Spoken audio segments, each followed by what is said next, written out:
Hey everybody, it's Alan, and I hope you are doing well. It is time to listen to the legend Dio perform a live version of the song Mystery. Just enjoy it. It's like the same thing. It's rock and roll. That's what it's all about. We should like to do it for you from the album The Last in Line. The song is simply called Mystery. What?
So here's kind of an interesting thought that I literally just thought of while I was watching this old concert video.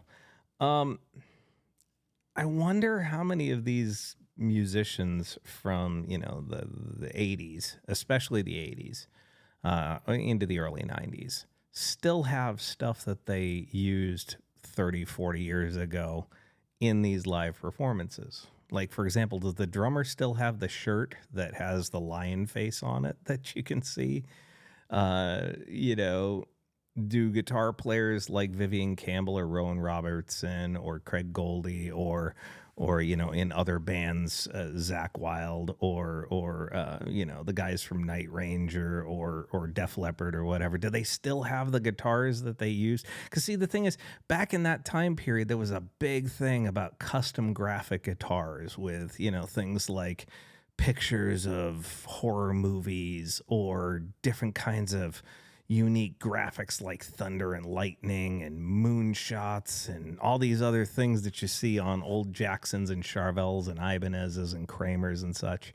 Do they still have these guitars? Do they still have some of the stage clothing? It's like you hear that Jimmy Page has never sold or gotten rid of anything, from his stage clothing all the way back in the days of the Yardbirds all the way through. Does he still have all of that stuff? Did they ever sell any of these guitars? Did these guitars ever go off for charity or whatever it is, like so many guitar players have done over the years, doing charity auctions to, raise money for certain worthy causes, like Mark Knopfler sold a bunch of gear and Eric Clapton sold a bunch of gear through auctions to raise money for charities. Where are these guitars now? Like, where's the guitar that dude's playing in this video? Where are the guitars that Queensryche were using back during the Operation Mindcrime? Chris DeGarmo's guitar with the X on the front of it, or any of the ones with the Queensryche logo on it. I mean, where is this gear? What happened? Again, that stage clothing, I mean, could have gotten sweated through and thrown into the audience as I don't know, but the gear, the guitars, the amplifiers, the rigs, the preamps, the effects pedals, where is this stuff? Is it in storage somewhere? Has it gotten destroyed, been broken, stolen, sold for auction, charity, given away? I mean, where is it all?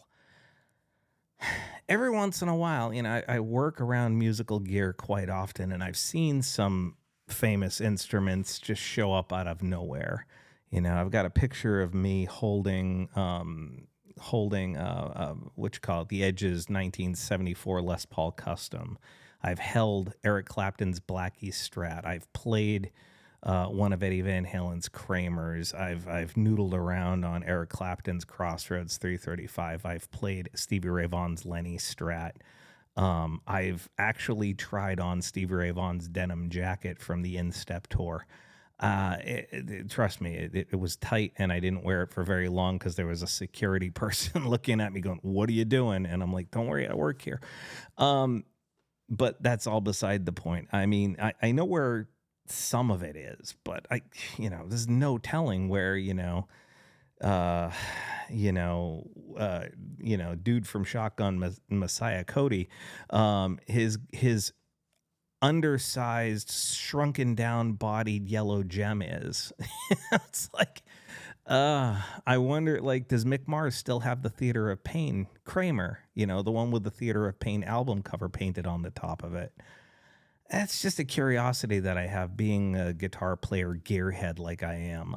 It's just, I was watching this video and it made me think of, that's the thing about my videos. Now, look, it's not like I'm going to give you any major deep insight to a song or how a composition is constructed like somebody like Rick Beato will do. And I'm not going to talk about the operatic singing capability of certain singers like Elizabeth from the Charismatic Voice is going to do.